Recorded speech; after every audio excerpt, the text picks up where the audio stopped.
ముక్కోటి ఏకాదశి పర్వదినాన్ని పురస్కరించుకొని పట్టణంలోని శ్రీ అలివేలుమంగా సమేత వెంకటేశ్వర స్వామి ఉత్తర ద్వారం గుండా భక్తులకు దర్శనమిచ్చారు.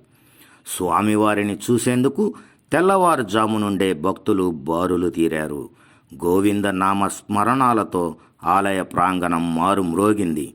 ఆలయ కమిటీ ఆధ్వర్యంలో భక్తులకు తీర్థప్రసాదాలు అందజేశారు. ఆధ్యాత్మిక శోభతో ఆలయం కిక్కిరిసిపోయింది.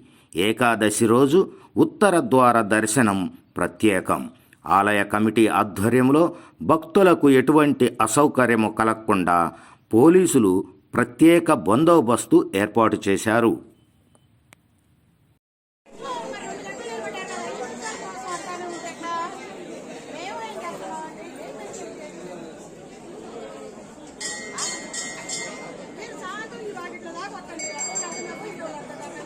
పడిపోయిందాక మళ్ళీ తెస్తాయి శోభ